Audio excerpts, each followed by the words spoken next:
ሰላም ጤና ይስጥልን ውድ የቻናላችን ቤተሰቦች፣ ዛሬ አዲስና በሰበር መረጃ ወደ እናንተ መጥተናል። ለዚህ ቻናል አዲስ ከሆናችሁ ቻናላችንን ሰብስክራይብ በማድረግ የደወል ምልክቷን በመጫን ቤተሰብ እንድትሆኑ ስል በታላቅ አክብሮት ጠይቃችኋለሁ። ለዚህ ቻናል አዲስ ከሆናችሁ ቻናላችንን ሰብስክራይብ በማድረግ ወደ ወዳጅ ዘመዶቻችሁ ደግሞ ቪዲዮን ሼር በማድረግ ሐሳብ አስተያየታችሁን ደግሞ ሐሳብ መስጫ ሳጥን ላይ እንድታሰፍሩ ስል በታላቅ አክብሮት ጠይቃችኋለሁ። ቀጥታ ዛሬ ወደ አስኩላችሁ ሰበርና አዲስ መረጃ አልፋለሁ። እስከ ፍጻሜው ድረስ አብራችሁኝ ቆዩ። ቀነኒ አዱኛን ማን ገደላት? የብዙ ኢትዮጵያውያን ጥያቄ ከሆነ ወራቶች ተቆጥረዋል፣ ወደ ዓመትም እየተጠጋ ይገኛል። ጉዳዩ የሞቷ ጉዳይ ብቻ ሳይሆን ማን ገደላት የሚለው እንቆቅልሽ እስከሚፈታም አባት በእንባ እየተማጸነ እናትም ደግሞ የልጄን ደም እስከ ወዲያኛው ድረስ ብታሸልብም ነገር ግን ገዳዩን ለማወቅ ሩቅ እንሄዳለን ሲሉ ይደመጣሉ። ታዲያ ብዙዎቹ የሞቷን ጉዳይ ሳይሆን የገደላትን ሰው ለማግኘት ሌትና ቀን የኢትዮጵያን ሁሉ ጩኸት ሆኖ ከርሟል። ብዙዎቹ ይህንን በሰሙ ጊዜ መፈጠሩ ብቻ ሳይሆን የነገሩ አወሳሳቢነትና ግራ መጋባት በብዙዎች ዘንድ እየተፈጠረ ይገኛል።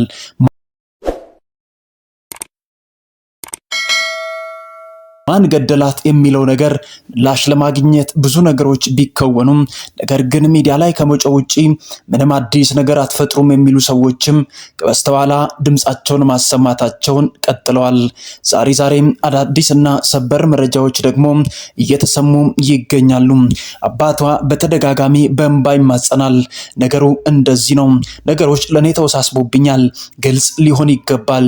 ስለዚህ እናንተ ኢትዮጵያውያንም ከጎኔ በመቆም የልጄን ፍትህ እስከማገኝ ድረስ ራሳችሁ ሐሳባችሁንም ቢሆን በራሳችሁ መንገድ ነገሮችን ለማስተካከል ፍትህ ለማምጣት ከጎኔ ይሁኑ ሲል በተደጋጋሚ ይደመጣል። አርቲስቶቻችንም ሳይቀሩ ብዙ ኢትዮጵያ ውስጥ ያሉ ቲክቶከሮችም ስለ ቀነኒ ጉዳይ ሌትና ቀን ቢጮሁም አዳማጭ የሌለም ይመስላል። ነገሩ በምን እንደተሳሰረና እንደታሰረ ባይታወቅም ነገር ግን እስከ ወዲያኛው ያሸለበችው ገና በአፍላት እድሜዋ የተቀጨችው ቀነኒ ዛሬም ደሟ እየጮኸ እንደሆነ በብዙዎቻችንም ዘንድ ግልጽ ነው።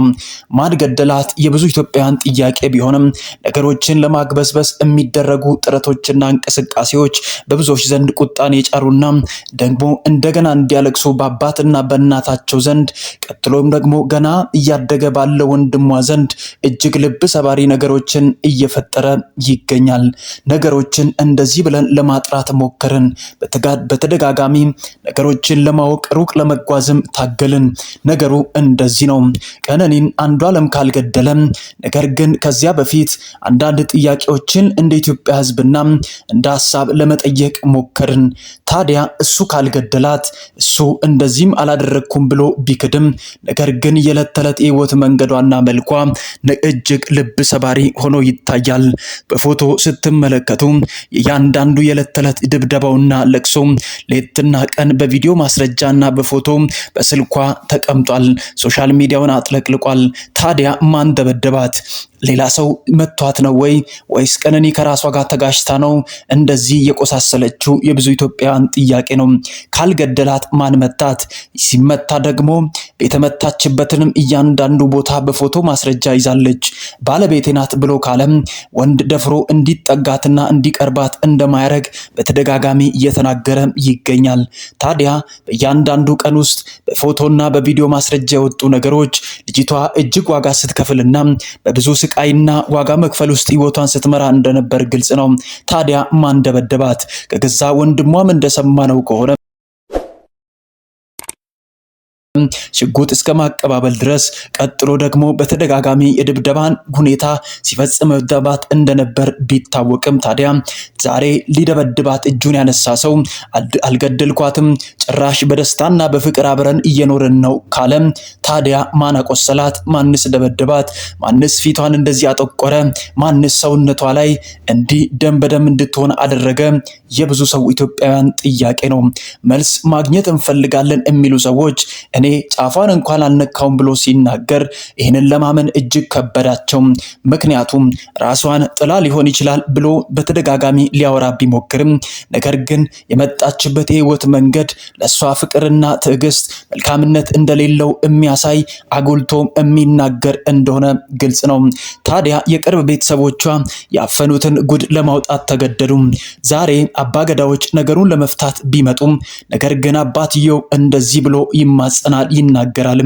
እኔ በአባገዳ ስርዓት ስለማላምን አይደለም፣ ነገር ግን አንድ ኢትዮጵያን ሊያውቁት የሚገቡት ጉዳይ አለ። ነገሩ ሊጠራ ይገባል።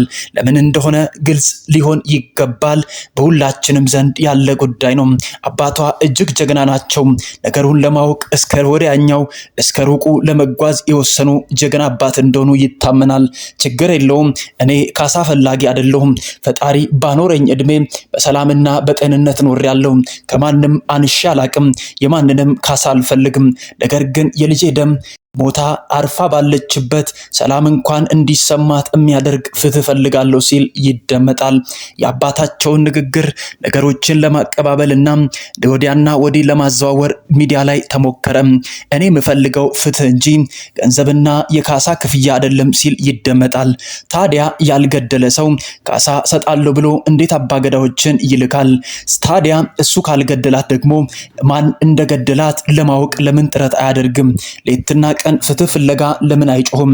ማን እንደገደላት እኔም ማወቅ ፈልጋለሁ ብሎ አንዱዓለም ጎሳ ለምን አይንቀሳቀስም? የብዙ ኢትዮጵያውያን ጥያቄ የኛም ጥያቄ ሆኖ ይከርማል የሚሉ ሰዎች ተበራከቱ። ነገሩን ወደዚህ ጠጋ ብለን ስንመለከት ታዲያ የቅርብ ዘመዶቿና ቤተሰቧ፣ ታላቅ ወንድሞቿና እህቶቿ፣ የአጎቷን ቤተሰብ ሁሉ እንደዚህ የሚል ነገር አመጣ። ራሷን ጥላ ሊሆን ይችል ይሆናል የሚለው ነገር እጅግ ውሸት እንደሆነ ለማስተዋወቅና ግልጽ ለማድረግ አንድ ነገር ይዞ ብቅ አሉ።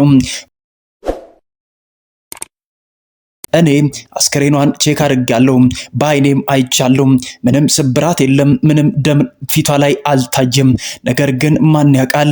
ሞዳትን በቅርቤ ማቃትን ማን እንደገደላት ለማወቅ ምንም ሩቅ መሄድ አይጠበቅም። ነገሩን ለማግበስበስ በብዙ ሞክረው ታግለዋል። ነገር ግን ራሱን የጣለ ሰው ወይም የወደቀ ሰው እንዴት ደም በፊቱ ላይ አይኖርም? ስብራት አይኖርም? የብዙ ኢትዮጵያውያን ጥያቄ ነው። ታዲያ ነገሩን ወደዚህ አሁን መለስ ብለን ስንመለከት እኔ አልገደልኳትም ለሚለው መልስ እንፈልጋለን የሚሉ ኢትዮጵያን የተበራከቱበት ምክንያት እንደዚህ ነው። ካልገደላት ለምን ደበደባት? አልደበደብኳትም ብሎ ደግሞ እንዳይከራከር ማስረጃ በእጃችን አለ የሚሉ ሰዎች አሉ። የወጡ ፎቶችና ቪዲዮዎች ያው ምስክሮች ናቸው። ሌላ እንኳን ማውራት ባይፈልግ የብዙ ኢትዮጵያን ጩኸት እንደዚህ ነው። አንተ አልገደልኳትም ብለ ብትል የሞተ ሰው ሞቱና ደሙ እስከ ወዲያኛው ድረስ የሚጮህ ስለሆነ አይለቅህም የሚሉ ነገሮች ተበራከቱም። የአባቷ የውሳኔ ጉዳይ እንደዚህ ነው። አባቷ በዚህ ልክ የወሰነበት ምክንያት እንደዚህ ነው። ጳውሎስ ሆስፒታል አስከሬን ምርመራ እንዲደረግ መላኩ ግልጽ ነው። ታዲያ አስከሬን ምርመራው ላይ አንዳንድ ፍንጮች ተገኝተው ቤቱ ላይ የነበሩ የደም ጠብታዎችና ተጨማሪ ነገሮች እንደመገኘታቸውን ከተወሰኑ ወራቶች በፊት የታወቀ ሆኖ በሁላችንም ዘንድ ይከርማል። ታዲያ የአስከሬን ምርመራው ሲታወቅ እንደዚህ ነው። አሁን የደረሱበት ደረጃ በመልካም ደረጃ ላይ እንዳለ ለአባታቸው ቢነገርም ያንን ደግሞ አባታቸውም በውሳኔ እስከ ወዲያኛው በጳውሎስ ሆስፒታል እየተደረገ ያለ የአስከሬን ምርመራ ውጤት እስከሚመጣ ድረስ ያ ፍንጭ የሰጠን ነገርም ስላለ እስከ ወዲያኛው እስከ ሞትም ድረስ ታግለንም የአስከሬን ምርመራውን ውጤቱን ማወቅ አለብን ሲል ወስኗል። ነገሩ እንደዚህ ነው። ከአስከሬን ምርመራው በፊት የአባገዳው ሽምግልና የተላከበት ምክንያት ለዚህ ነው። የአስከሬን ምርመራው ከ175% በላይ መጠናቀቁንና ፍንጭ ሰጪው ደግሞ አልገደልኳትም ብሎ የሚታገለውን አንዱዓለም ጎሳን ለአንዴና ለመጨረሻ ጊዜ ወደ እስር ቤት የሚወረውር እንደሆነ ለአባታቸው ፍንጭ ደርሷል። ያ ስለተሰማ ነው ቀድሞ ረጅም ወራቶችን ዝም ተብሎ የነበረው የአባገዳዎች የማስታረቅ ስራ እንዲላክ እንዲቸኩል የተደረገው። በተጨማሪ ደግሞ አንዱዓለም ጎሳ ወጥቶ ሚዲያ ላይ እንዲያወራም የተደረገበት ምክንያት ምንድነው? ነገሩ ሊያበቃ ጥቂት እንደቀረውና የኢትዮጵያ ሕዝብ ፍትህ ለቀሊን የማለቱን መጨውን ስላላቆመ እነዚህ ሰዎች አይፋቱኝም ብሎ መልስ ለመስጠት እንደተገደደ መረጃዎች ወጥተዋል። እናንተም ሐሳብ አስተያየታችሁን ኮሜንት ላይ ጻፉ። የአስከሬን ምርመራው ከ75 በመቶ በላይ መጠናቀቁንና ፍንጭ ሰጪ መሆኑን ለቤተሰቦቿ ደግሞ ጥንካሬ እንደሆነና መፋለም እስካለብን ድረስ እንፋለማለን እንጂ ማን ገደላት ተብሎ ነው ካሳ የምንቀበለው የሚለውን ውሳኔ እናንተ እንዴት ታዩታላችሁ? ኮሜንት ላይ ጻፉ። ለዛሬ ያስኩላችሁ ሰበርና አዲስ መረጃ ይህንን ይመስላል። በቀጣይ አዲስና ሰበር መረጃ እስከምንገናኝ ድረስ ባላችሁበት ሁሉም ኢትዮጵያን እግዚአብሔር ይጠብቃት። እናንተም በቤተሰቦቻችሁ በሰላም ተጠበቁ። ማን ገደላት ማንስ አልገደልኩም ብሎ ቢከራከርም እናንተ ሐሳብ አስተያየታችሁን ኮሜንት ላይ ጻፉ። በቀጣይ አዲስና ሰበር መረጃ እስከምንገናኝ ድረስ ቻናላችንን ሰብስክራይብ በማድረግ የደወል ምልክቷንም በመጫን ቤተሰብ እንድትሆኑ ስል በታላቅ አክብሮት ጠይቃችኋለሁ። በቀጣይ ቪዲዮ እስከምንገናኝ ድረስ ቸር ቆዩ፣ ቸር ሰንብቱ እላለሁ።